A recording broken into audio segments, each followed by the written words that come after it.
Hello, my name is Dr. Teresa Larson. I'm a doctor of physical therapy, a former Marine Corps officer, a wife, and a mother. Now, this video series is on SMART goals, why we need them, and how to write them. So why set goals? Setting goals is an excellent way to help you find success in reaching something you want in your life. If you want to be healthier, have a higher quality relationships, travel, be more present with your family, compete in an activity, or simply be more active, it helps to have a game plan to make this happen. Research has backed this and generally supports the behavior change is more likely when we set difficult goals, set them publicly, like tell others, and make them really specific.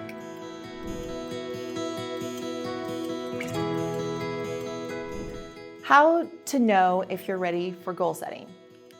Before we dive into specifics of goal setting, it might help you to know that not everyone starts in the same place when it comes to behavior change. We use scales of confidence and importance to determine readiness for change. Confidence. How confident are you that you will be able to make a change in one area of your life on a scale of 1 to 10? Rating your confidence can give you a boost in self-efficacy and motivation as you explore why you might be a 5 versus somewhere lower like a 2. And it can prompt you to think about how you can further bolster your confidence. As an example, let's look at confidence in making positive changes to your level of stress or your sleep quality. Low confidence in these areas might sound like this. Maybe I could manage my stress better and feel less on edge, but I don't have any time to do it. I can't control my stress because I can't control my boss.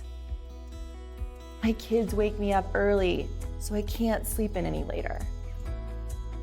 I haven't slept more than 5 hours since I was a kid.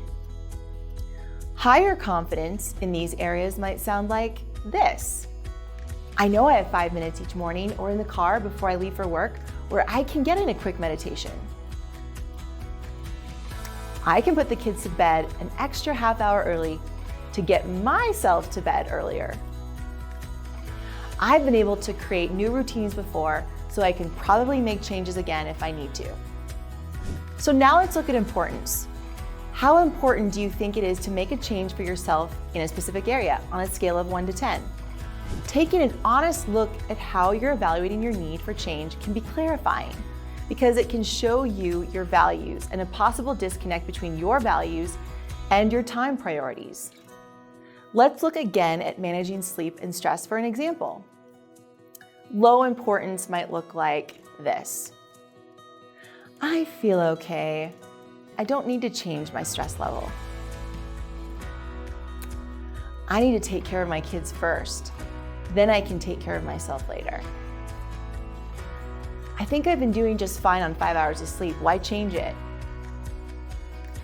I have tasks that need to be done, and nighttime is the only time to do them. Higher importance might sound like this. I have more patience with my kids when I'm less stressed, and I want to be a better parent. I know my health is impacted by my stress and sleep and need to work on changing both of them. My emotions feel more manageable when I'm getting better sleep, and I want to work towards mental wellness.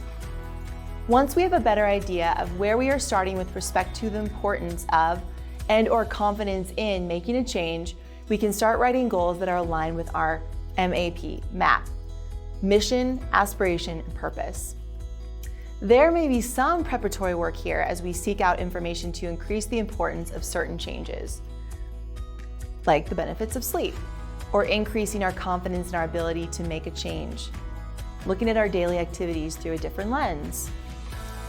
We might also be doing self-assessments, reflecting and thinking more critically about our values, mission, aspiration, and purpose, again, MAP.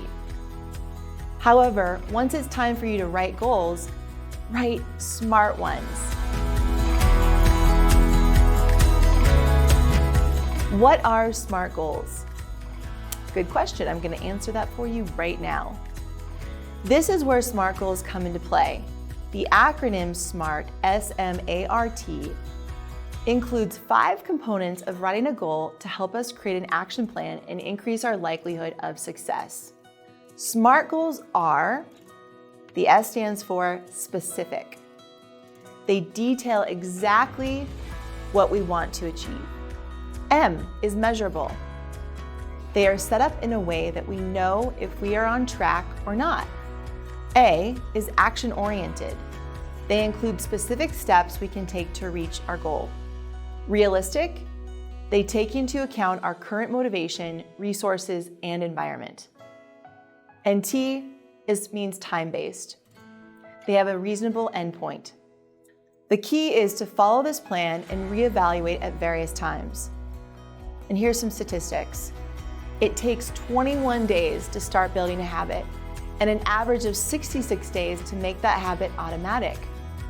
Creating a goal is relatively simple, yet following through is where the real success lies. I know you can do it.